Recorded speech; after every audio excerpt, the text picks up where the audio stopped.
So today was going to be a day of doing a little bit of chores in the house. I've got some basic house cleaning to do and that kind of stuff. So I went to turn the vacuum on and it failed. So I'm gonna go out and have a look at that. But as you can see, I have been into Home Depot and got my shelving material, which is sitting there.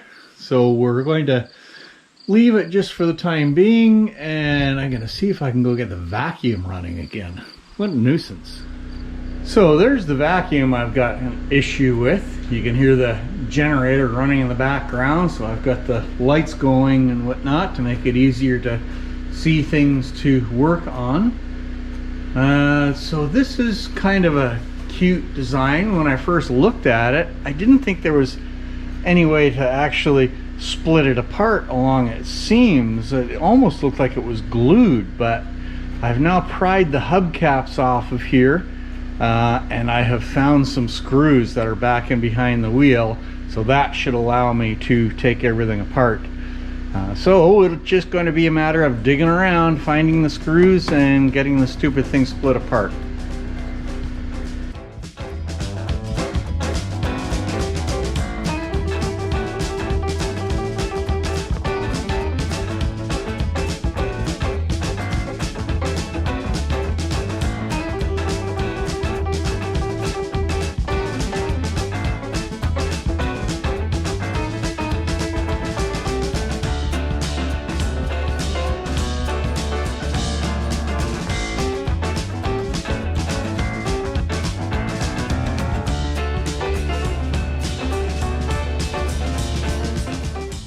I feel like a dentist.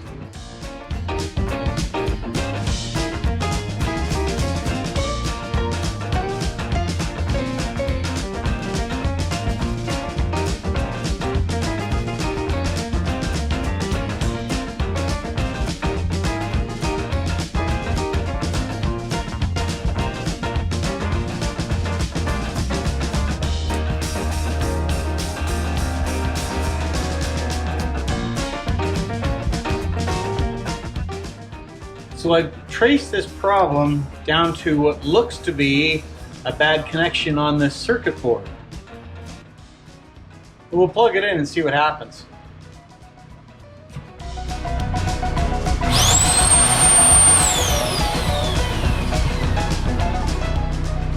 Well, I got power now.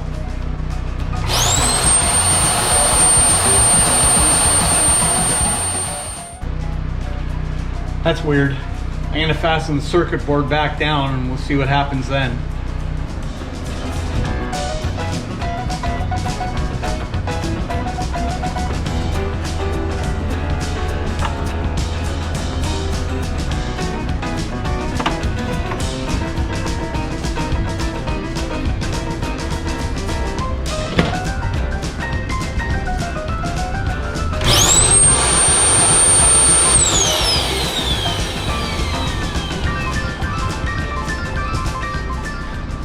Well, we'll snap it back together and see what happens.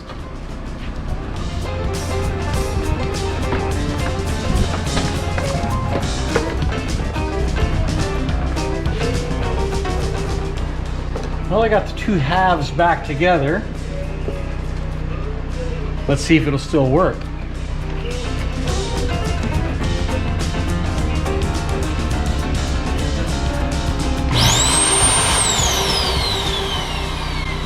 Still working. We'll put the screws back in and try it again. Well, it's all back together. I'm not going to bother putting the stupid hubcaps back on in case I have to take it apart again. Let's check it.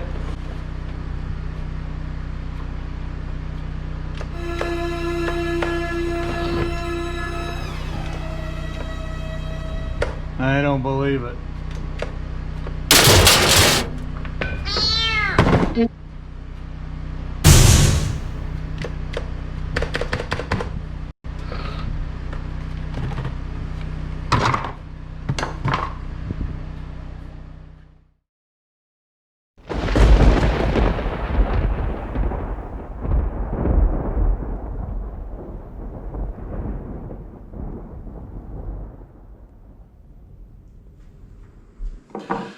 So I've taken a break from some of the dirty work to come in and have a bit of fun in the kitchen. And I think we're going to start off with a lovely roast pork. Let's get that going. Ooh, look at the size of that. That is a picnic shoulder. So we'll get it dressed and ready to go in the oven.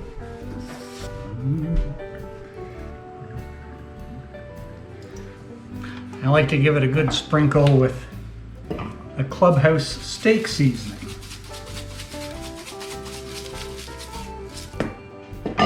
And a bit of garlic powder.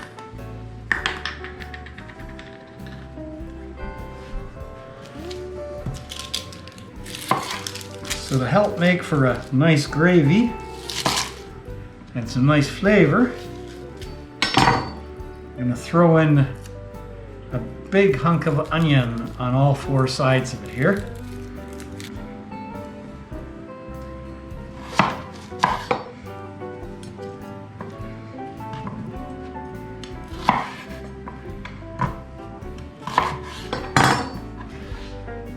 Now this will cook down very nicely and caramelize and really add to the flavor. And I like to score this skin layer here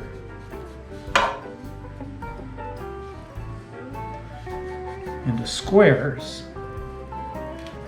This will help release the flavors in the fats down into the meat and also make for really nice cracklings, which is basically pork candy.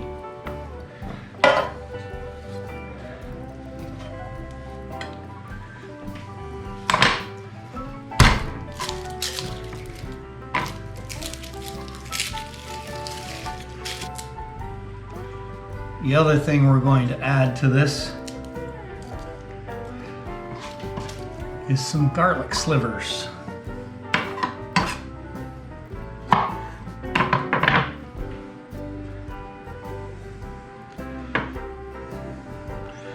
Just tuck those into the cuts I made earlier. That will help get that nice garlicky flavor right down into the meat. And that's all there is to it. So I've got the oven set on convection at 325. We'll pop it in and let her go for an hour before adding anything else to it.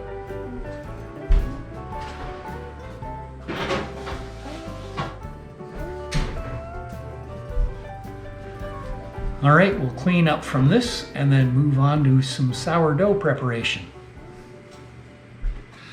So I'm going to make 2 loaves of sourdough. One of them is going to be a standard white and the other is going to be a whole wheat. So I'm going to grind some of the grains for this. So I've got here a farro grain that I'm going to grind up first.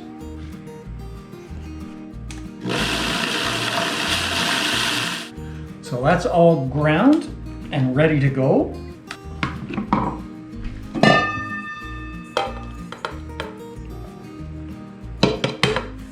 So there we go, all ground and set. Okay, we're ready to start mixing our dough. And I do keep very careful measurements here to make sure I'm getting this right. Sourdough can be kind of a tricky thing, and I've just done it a couple of times, so I'm watching my recipe very, very carefully. So we've got 2 kinds we're doing. We've got the regular white sourdough. So there is 600 grams of bread flour there, and this is got 200 grams of our fallow flour and another 400 grams of bread flour. So that's all set. Then we've got 400 grams of water and 400 grams there. Next goes our starter. Let's get that in there. And the whole wheat.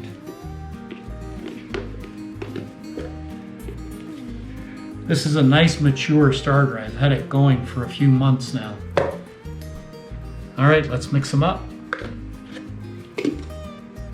Cheers.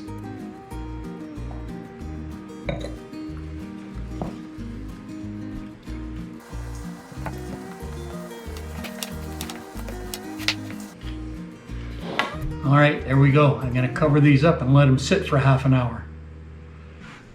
So while we're waiting for our sourdoughs to sit and relax, we're going to get the potatoes and carrots ready to go. So I like to cut them into nice long pieces when I'm doing them up for roast pork. And these are all nicely washed, but one of the things I don't do is peel them. I like to go over them with maybe a scrubbing pad or something like that. Kind of take the outside bitterness off of them and sort of score up the outside skin, and that lets the juices out of the carrots and the pork juices into the carrots. Works really nicely, and it's easy. And there's no waste. Now our potatoes will leave a pretty good size. And again, no peeling or anything like that. They're just washed and made sure they're nice and clean. Again, no waste, and really easy.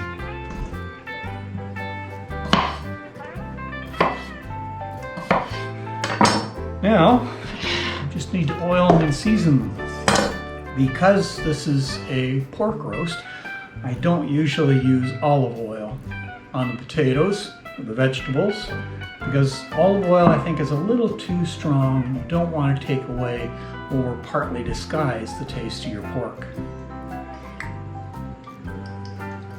So we just use a nice vegetable oil, like so. Season them with a little more steak spice. All right, a lot more steak spice. And a little bit of garlic powder. Stir them up.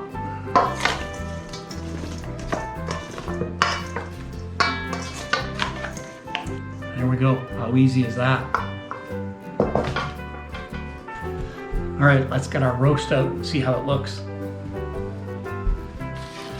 Ooh, is that not a thing of beauty?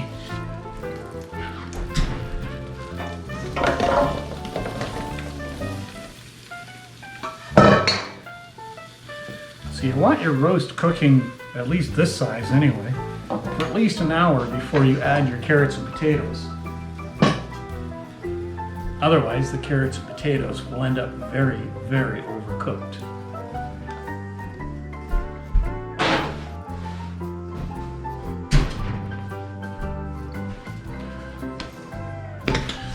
All right, our half hour is just about up for the resting period for the dough. So we'll clean this up and get ready to go back at the dough again. So here we are.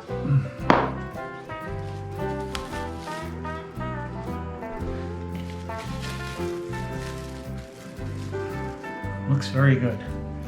So we're going to add 12 grams of salt to each one.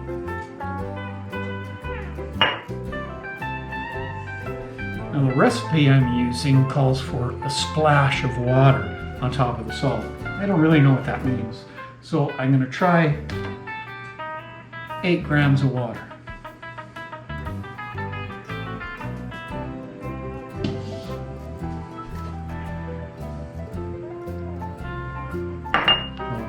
Mix that in. So this is forming into a really nice ball.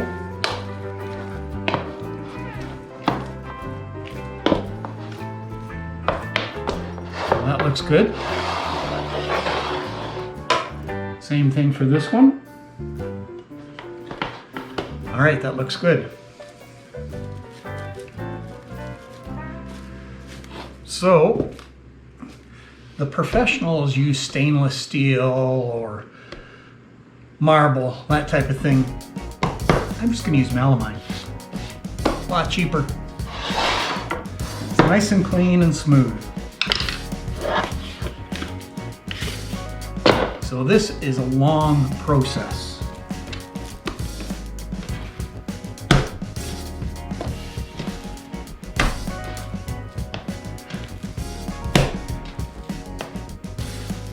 It's just folding and kneading.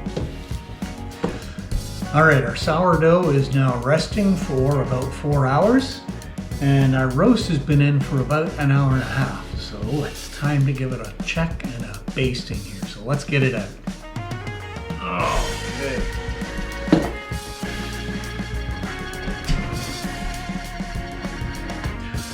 Oh, is that a thing of beauty or what?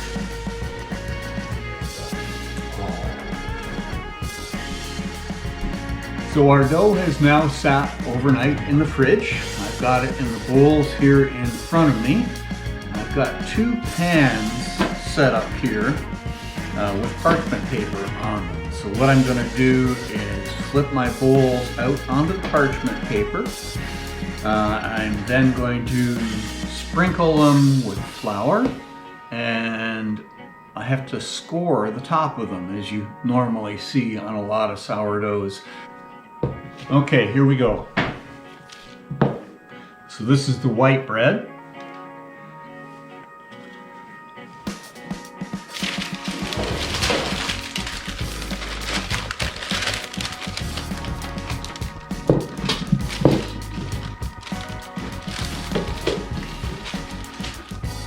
Next is the whole wheat.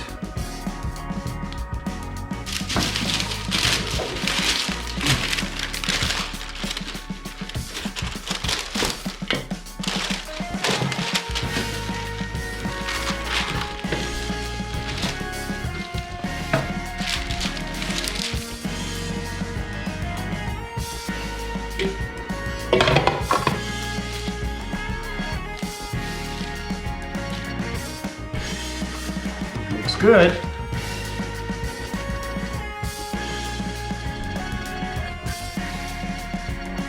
Okay, now we're going to score.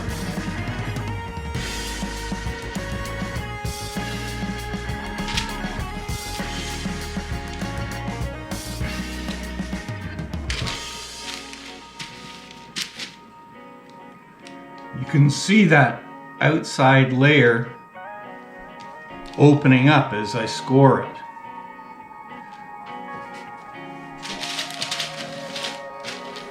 Okay, this is where it's going to really move fast.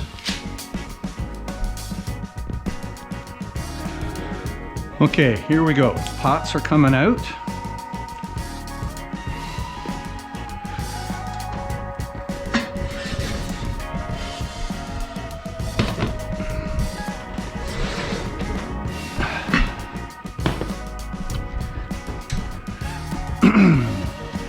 Very hot stuff. Have to be so careful not to get burned here.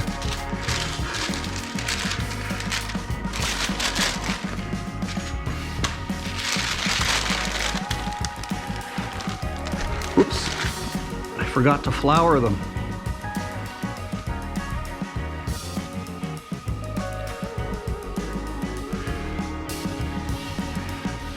Flour is more just kind of for show.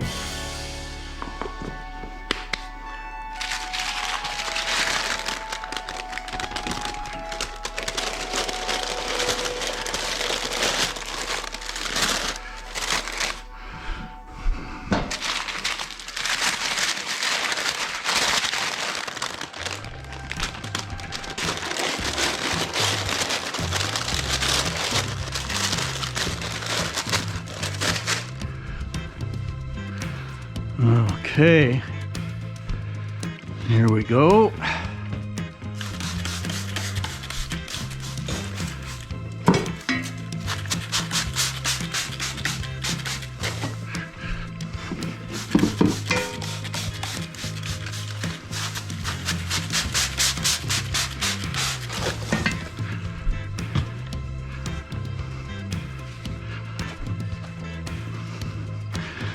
And into the oven we go.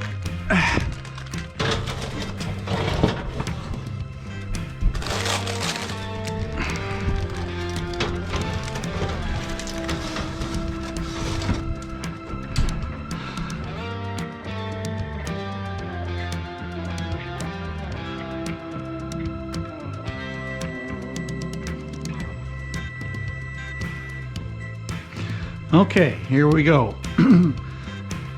The first 25 minutes has gone by, and it's time to take the lids off the pot.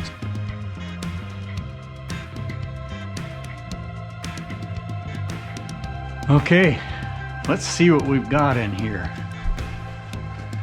Oh my.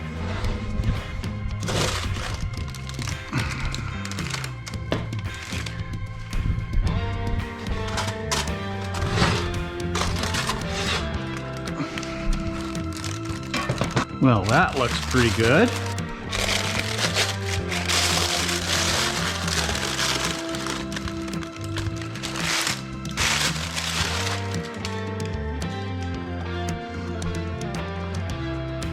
Beautiful. All right, I would say they turned out pretty well. This looks good. I'll let them stand for a while before I slice anything. And then I've got to get back to work. I've got grass to cut and a garden shed to get to work on. So, thanks very much for watching today, and we'll see you out on the trails next time.